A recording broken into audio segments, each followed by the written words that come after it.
Olá, nesse videozinho bem rápido, nós vamos falar o que são resistores e qual a sua finalidade.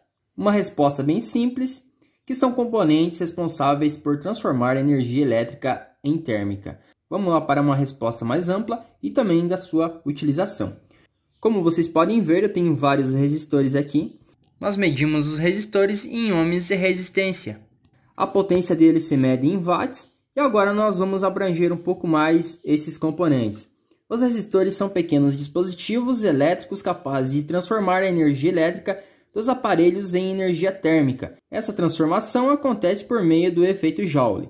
Os resistores estão presentes em diferentes tipos de aparelhos eletrônicos. São exemplos computadores, ventiladores, lâmpadas, chuveiros, rádios, televisores, ferro de passar, entre outros diversos aparelhos eletrônicos. Os resistores também são responsáveis por controlar a quantidade de corrente elétrica que existe dentro de um determinado circuito e por oferecer a resistência à passagem de elétrons. Existem tipos de resistores, são eles resistores de resistência fixa, que têm um valor constante, um valor fixo, e os resistores de resistência variável, com a resistência variável. Conseguimos alterar essa resistência e esses resistores são chamados de potenciômetros ou trimpots. O físico e matemático alemão Georg Simon Ohm, responsável pela descoberta da funcionalidade dos resistores, Ohm também contribuiu com a definição sobre a resistência elétrica e quais são as diferenças entre a eletricidade térmica e a galvânica. E também foi o responsável por criar a lei de Ohm, lei da física muito importante que fazem conexão entre resistores e resistência elétrica. Falando um pouco mais sobre resistência e associação dos resistores nos circuitos. Os resistores ficam posicionados nos circuitos elétricos dos aparelhos. Existem três tipos diferentes de associação entre os resistores presentes dentro de um circuito elétrico, que são associação em paralelo, associação em série e associação mista. Essa diferença existe para que os resistores possam se posicionar de forma diferente e consigam valores distintos de resistência elétrica. Associação em paralelo. No processo de associação em paralelo, os resistores são estruturados com a mesma diferença de potencial. Por exemplo, ficam um em cima do outro ou paralelamente um ao outro, no exemplo que eu vou fazer aqui.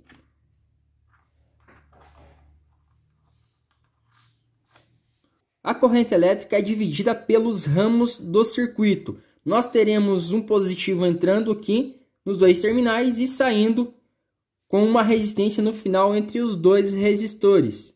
Este é um exemplo de associação em paralelo. Nós temos uma tensão no início dos dois terminais de ambos os resistores e na saída nós vamos ter a tensão já com resistência.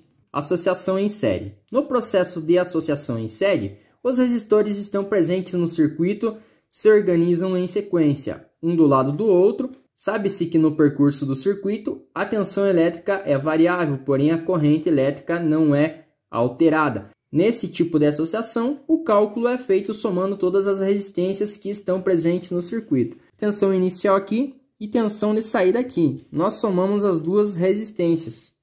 Associação mista. Os tipos de associação anteriores compõem o processo de associação mista. Para o seu cálculo, usa-se o valor dos resistores de associação em paralelo e os resistores de associação em série. Primeiramente, encontra-se os dois valores dessas associações de forma separada e depois os soma para fechar o valor da mista. Tipos de resistores. Os resistores são classificados entre fixos e variáveis. Os fixos são aqueles compostos por um filme de carbono, um filme de precisão, entre outros materiais. Já os variáveis, como por exemplo os que eu possuo aqui na bancada, são aqueles formados por potenciômetros, LDR ou NTC, entre outros materiais. Esse tipo de resistor pode ser alterado manualmente. Vamos falar agora um pouco sobre a lei de Ohm. A primeira lei de Ohm diz que todo condutor ohmnico de resistência constante tem uma mesma resistência elétrica. Isso acontece quando esse condutor é mantido em uma temperatura sem alterações, ou seja, constante. Ohm definiu que a intensidade de uma corrente elétrica sempre será proporcional à diferença de potencial colocado nas suas extremidades. A segunda lei de Ohm afirma que a resistência elétrica de um determinado material é sempre diretamente proporcional ao seu tamanho, comprimento e inversamente proporcional à área de seção transversal.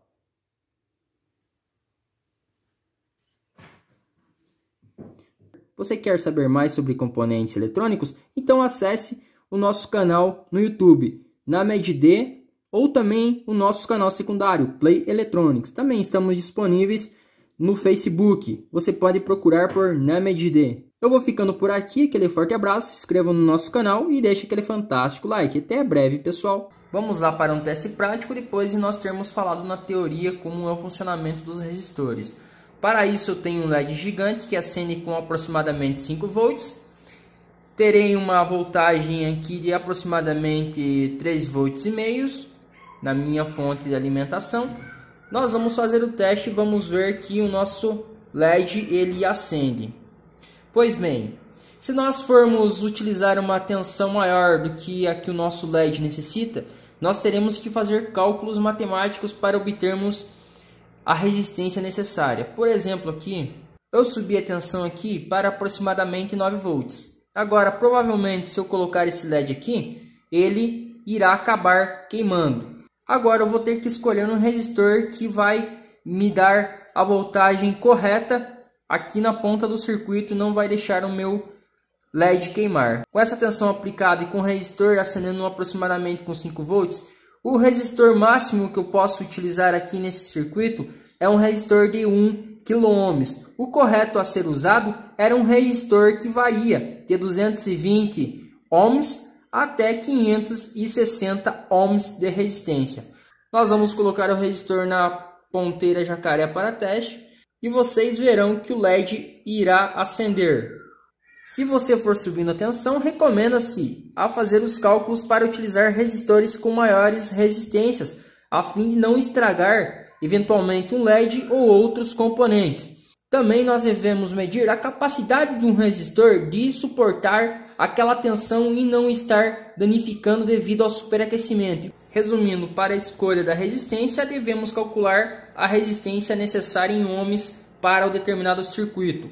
Já para fazer os cálculos de resistência e chegarmos ao valor de ohms, nós devemos fazer os cálculos da necessidade energética que nós precisamos no final da ponta, como por exemplo do nosso LED. Um detalhe muito importante também é para calcularmos a grandeza física que mede a quantidade de calor de um resistor que ele transfere para seu redor, que chamamos de potência dissipada. A potência dissipada é uma grandeza escalar medida em watts ou em watts, como você preferir. Para sabermos a capacidade do nosso resistor, nós também devemos fazer os nossos cálculos matemáticos.